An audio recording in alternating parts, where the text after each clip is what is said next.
CUET 2025 के simulated ranks out हो चुकी हैं और क्या आप भी अपनी रैंक्स देख के घबरा गए हैं? So this video is exactly for you because in this video I will tell you कि सिमुलेटेड रैंक्स का एग्जैक्टली मतलब क्या है, does it bring any change to your admission process और क्या ये अफेक्ट करेगा आपका admission process. Also will know कि सेफ स्कोर क्या है आपका CUET में जिससे आपको DU में एडमिशन मिल सकता है। ऑल्सो हम देखेंगे कौन सी सिमुलेटेड रैंक पर आपको DU में एडमिशन्स के चांसेस ज्यादा बढ़ जाएंगे। So firstly before moving to simulated ranks मैं आपको ये बताना चाहती हूँ कि एक्चुअली में सेफ स्कोर क्या है फॉर 2025 CUET। तो अगर मैं कॉमर्स की फील्ड के लिए बात करूं तो 2025 में हमेशा की तरह लास्ट 2 इयर्स से कंपैरिजन में तो वैसे कम गई है कट ऑफ, बट हमेशा जो है कॉमर्स की कट ऑफ जो है ज्यादा जाती है। तो जनरल कैटेगरी के लिए आपका स्कोर अगर 800 प्लस है तो आपको बहुत अच्छे नॉर्थ कैंपस के कॉलेज में एडमिशन मिलने के चांसेस हैं।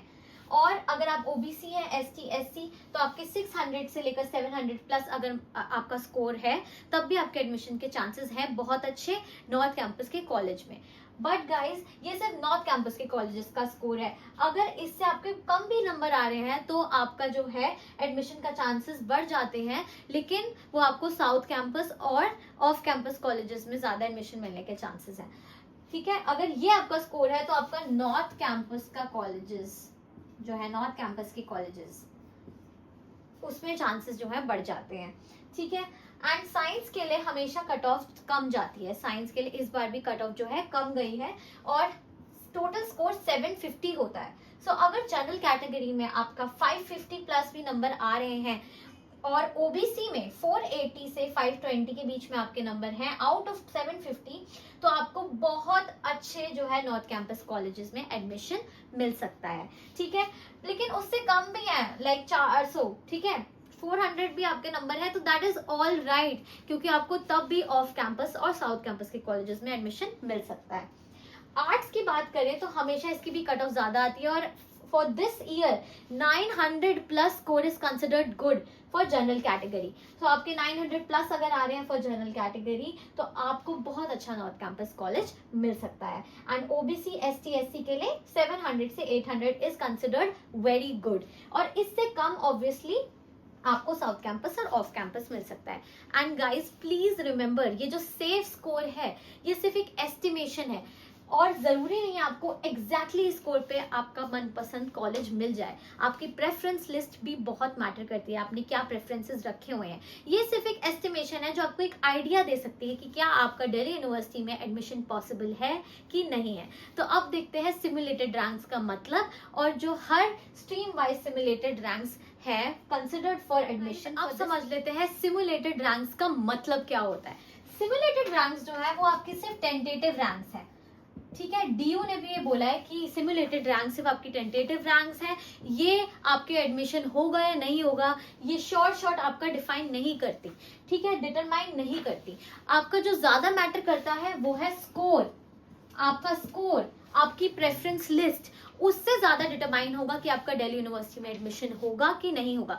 सिमुलेटेड रैंक को आप कह सकते हो कि एक झोल है, ठीक है, बिकॉज उससे ज्यादा फर्क नहीं पड़ता क्योंकि वो ऊपर नीचे होती रहती हैं। व्हाई? बिकॉज फॉर एग्जाम्पल अगर एक स्टूडेंट है साइंस स्ट्रीम का तो वो BA के कोर्सेज के लिए भी बढ़ रहा है, BSc के लिए भी बढ़ रहा है, BCom के लिए भी बढ़ रहा है, तो हर कोर्सेज में उसके प्रेफरेंस भरने की वजह से जो है बाकी बच्चों की जो है उनका जो रैंक है वो बढ़ गई है। ठीक है, कंपटीशन बढ़ गया है, बट वो अल्टीमेटली लेगा तो एक ही कोर्स में एडमिशन, तो जब उसका एडमिशन हो जाएगा तो ऑटोमेटिकली बाकी बच्चों की रैंक जो है इंप्रूव हो जाएंगी और एडजस्ट हो जाएंगी। ठीक है, तो ये सिर्फ टेंटेटिव है और जो ज्यादा मैटर करता है is your score. Your preference list should be good. पर दिल्ली यूनिवर्सिटी का जो पोर्टल है ये CUET का 16 जुलाई रात 12 बजे तक आपको ऑप्शन दिया है और प्रेफरेंसेस ऐड करने का, टू ऐड मोर प्रेफरेंसेस, जो ऑप्शन आपको बार बार नहीं मिलता और ये आज रात 12 बजे तक बंद हो जाएगा। तो आपको जो है और प्रेफरेंसेस ऐड कर लेनी है बच्चों, अगर आपकी जो सिमुलेटेड रैंक है वो डबल डिजिट्स में है। ठीक है, अगर आपकी रैंक 10,000 से ज्यादा है, 15,000 या 20,000 के बीच में है तो आई वुड से कि आप और यूनिवर्सिटीज में अप्लाई कर लें और सेंट्रल यूनिवर्सिटीज में अप्लाई करें और 16 जुलाई तक ये जो आपको पोर्टल पे है और प्रेफरेंसेस ऐड करने का, वो और कोर्सेज भरें और कॉम्बिनेशंस बनाएं, और अब इससे आपका क्या होगा, आपके एडमिशन के चांसेस ड्यू में बढ़ेंगे। ठीक है, तो और प्रेफरेंसेस को ऐड करिए, फालतू प्रेफरेंसेस मत डालिएगा, बट जो बीए प्रोग्राम के जैसे कॉम्बिनेशंस होते हैं डिफरेंट, वो आप डाल सकते हैं, जिससे आपके किसी ना किसी कॉलेज में एडमिशन के चांसेस बढ़ जाएंगे। ठीक है, तो अब मैं आपको ये बताऊंगी कि कितनी सिमुलेटेड रैंक पे आपको क्या कॉलेज मिल सकता है हर स्ट्रीम का। आप देखेंगे एक रफ आइडिया कि कौन सी सिमुलेटेड रैंक्स पर आपको इन तीनों स्ट्रीम कॉमर्स, साइंस, आर्ट्स में एडमिशन मिल सकता है दिल्ली यूनिवर्सिटी में। ठीक है, अगर आपकी रैंक 2025 में 10K के अंडर आई है, 10,000 के अंडर आई है, तो आप ये कंसिडर कर लीजिए कि आपका कहीं ना कहीं एडमिशन हो ही जाएगा।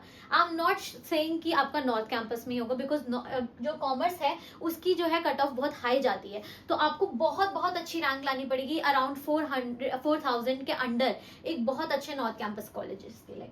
ठीक है, तो 10K के अंडर है तो आपको कहीं ना कहीं एडमिशन मिल जाएगा। बीकॉम ऑनर्स के लिए या बीकॉम के लिए 6,000 के अंडर आपको लाना पड़ेगा, कि जितना कम लाओगे, लेस इज गुड, जितना कम आप इसमें रैंक आई है आपकी, जितनी कम मतलब और कम आई है आपकी, तो आपको बहुत अच्छे कॉलेजेस में जो है एडमिशन मिल सकता है। ठीक है, साइंस स्ट्रीम के लिए, अगर साइंस की कट ऑफ हमेशा कम जाती है, तो साइंस के लिए अगर आपके 15K या 20K के बीच में भी रैंक आई है, तो कहीं ना कहीं आपका एडमिशन हो जाएगा। अगर आपका फर्स्ट राउंड में नहीं भी होता है, वेट फॉर सेकेंड राउंड में भी नहीं होता, थर्ड राउंड के लिए वेट करें, क्योंकि कहीं ना कहीं आपको आगे राउंड्स में जाते जाते आपको कहीं ना कहीं एडमिशन मिल जाएगा। साइंस के बच्चों को आराम से एडमिशन मिल जाता है, तो आई वुड से साइंस के बच्चे बिल्कुल टेंशन ना लीजिए, बिकॉज आपका एडमिशन बहुत कम नंबर पे भी बहुत इजीली हो सकता है, चाहे आप जनरल कैटेगरी के हैं और ओबीसी, एसटी, एससी के हैं, तो और आराम से हो सकता है। ठीक है, आर्ट्स स्ट्रीम के लिए आपका 8,000 के अंडर, और मैं कह रही हूँ लेस इज गुड, मतलब इससे भी बहुत कम आएगी तो आपको नॉर्थ कैंपस में मिलेगा, बट 8,000 और 8,000 से कम भी है तो जो है आपको कॉलेज कोई भी मिल सकता है डीयू में। ठीक है, चाहे वो ऑफ कैंपस हो, साउथ कैंपस हो या नॉर्थ कैंपस हो। Also first round of allocation जो है 19 जुलाई को आएगा। ठीक है, आज रात तक जो है आपको अपनी प्रेफरेंसेस ऐड करनी है, सब्ट्रैक्ट करनी है, बिकॉज इसके बाद आपको सिर्फ शफलिंग का मौका मिलेगा, शफल ही कर पाओगे आप अपनी preferences. So please I would suggest कि बी पेशेंट, घबराए ना। फर्स्ट राउंड आ जाएगा 19 जुलाई को। अगर आपका एडमिशन फर्स्ट राउंड में नहीं होता है, कोई बात नहीं, वेट फॉर सेकेंड राउंड, क्योंकि आपका स्कोर, आप just believe in your score. Simulated rank को बस देखो, उससे एस्टिमेट लगाओ, लेकिन प्रेफरेंस लिस्ट में बिग चेंजेस बिल्कुल मत करना सिमुलेटेड रैंक के बेसिस पे, बिकॉज आप अपने स्कोर पे भरोसा रखो और आप अपनी प्रेफरेंस लिस्ट पे भरोसा रखो। ठीक है, बिकॉज वही ज्यादा डिटरमाइन करेगा कि आपका एडमिशन होगा कि नहीं होगा। ठीक है, और फर्स्ट राउंड में नहीं होता, patiently wait for more rounds, क्योंकि कहीं ना कहीं आपका एडमिशन हो जाएगा ऑन अ गुड स्कोर। ठीक है, तो this was just an estimation, be patient and don't lose hope. ठीक है, that's it, and for any more details on CUET मैं इस चैनल पर पोस्ट कर दूंगी। आप जरूर अपना रॉ स्कोर, अपना normalize score, every score and your ranks आप प्लीज मुझे कमेंट डाउन करिए, और कोई क्वेरीज हो तो वो भी बताइए। Thank you so much.